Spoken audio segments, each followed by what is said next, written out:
Hello and welcome to the first Wildcat Watch of the year. I'm Kelly Peltier. Homecoming royalty was announced on September 29th. Let's check up on our king and queen to see how their lives have been changed forever.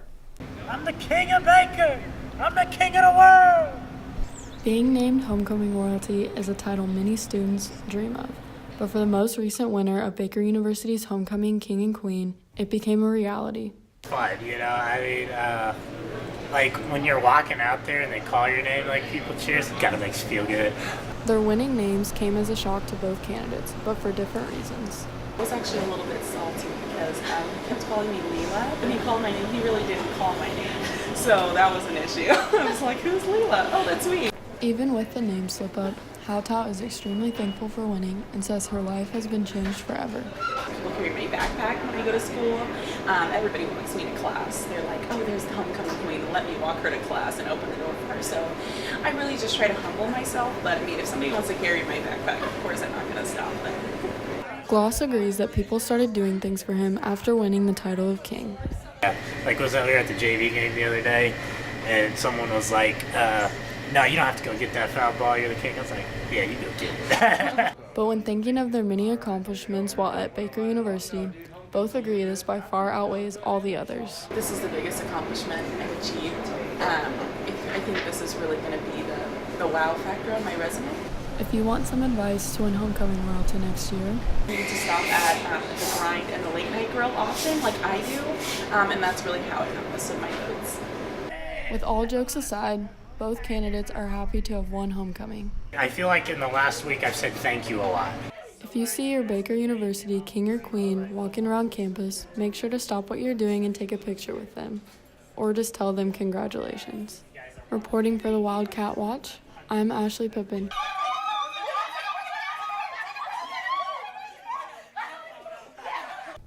Tuesday night, the Total Equality Alliance welcomed transgender webcomic artist Sophie LaBelle to campus as part of her U.S. tour. LaBelle gave students a look at her experiences as an artist and activist. Katie Comer takes us inside McKibbin Hall with more. Thanks, Kelly. Sophie LaBelle spent an hour in McKibbin Hall talking with nearly 30 students and community members about influences on her life and her art, and how she's influenced her culture. French-Canadian culture has been influenced by queer and gender non-conforming creators. Through her comics, she's trying to reach a population which is rarely a target demographic for creators. I'm just trying to make trans people laugh, and then there's people that are like, oh, thank you for educating us. Sophie is from Montreal, Quebec. She writes her comics first in French, then translates them to English, adding another layer of complexity to her work. French is a heavily gendered language, so I learned how to write in a way in French that doesn't force me to assume the gender of every individual in the room and the person you're talking to and every object in a 200-kilometer radius. Calculate in kilometers. I'm not giving that up. You won't make me. At the end of the night, Sophie invited the audience to purchase signed books and posters, say hello, or take a picture. Additional copies of her latest book are available for purchase for $10 through TEA. Reporting for KNBU, I'm Katie Comer. Students across campus have all had varying experiences thus far in the school year. While most students have settled in, transfer students may still be adjusting to their new environment. Wildcat Watch's Jordan Foote was able to catch up with a few faces to see how they're doing.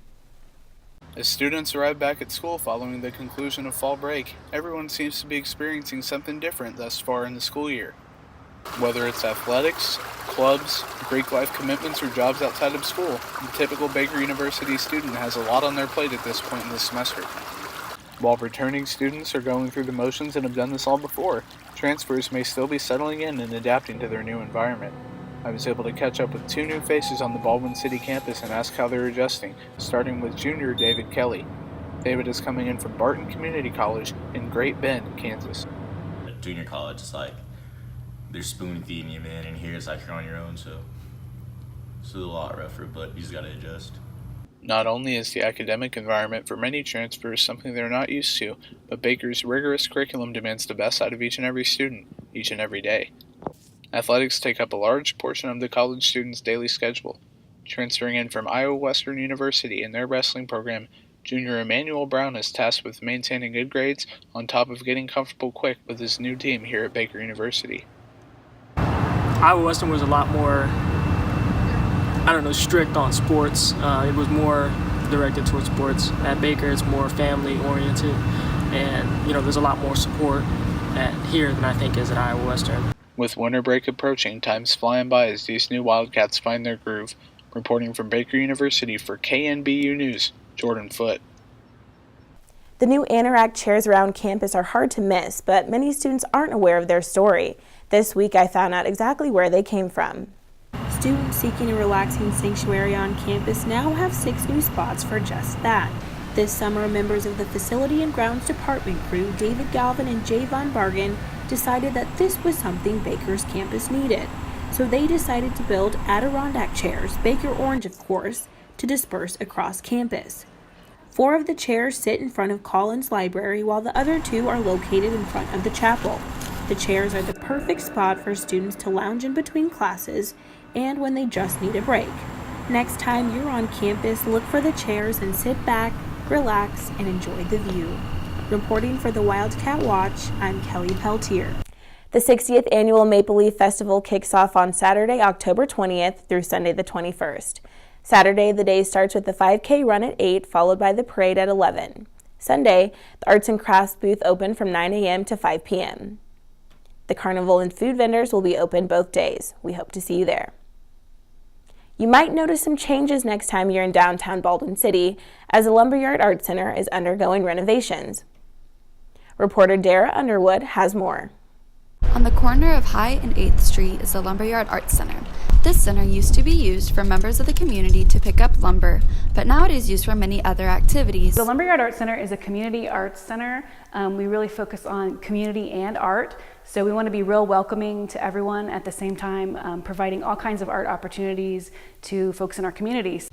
There are also many events which take place here, such as wedding receptions and birthday parties. So we have rotating gallery shows that go on throughout the year.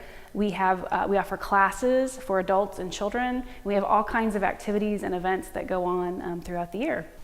The Arts Center Gallery hosts many local artists' work, including art from Baker students. We also do shows for our local elementary, junior high, and high school shows. So those are really fun. They're fun for the kids. It's fun for the community to see what kids are working on. And then we also have a Baker University show. And in fact, that's coming up.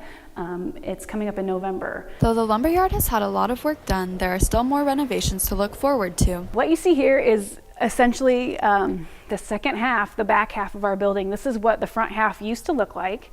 And the plans are for about a 200-seat theater. This theater will be open to the public and will positively impact the community. Come swing by the lumberyard during Halloween for a family-friendly haunted house. This is Dara Underwood reporting for KNBU. For this week's Baker Beat, reporter Abby Brockman checked in with students to see how they're holding up as the fall semester reaches a halfway point.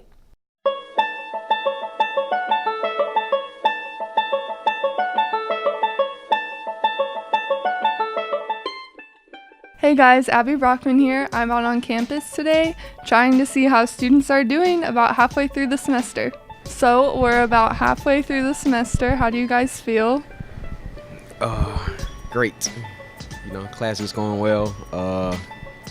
Spanish giving me a hard time, but I'm gonna get through it. Ready for it to be over. Yeah. So we're about halfway through the semester. How are you feeling so far? So far, so good. Ask me again after midterms and then you'll really know. And then I'll really know, I guess. So we're about halfway through the semester. How are you feeling? Going good. About done with my last test, so is that good? I'm feeling good. Everything's good. School's good. Friends are good. So it seems like students are about ready to be done with the semester but are still in pretty good spirits. Reporting for the Wildcat Watch, I'm Abby Brockman.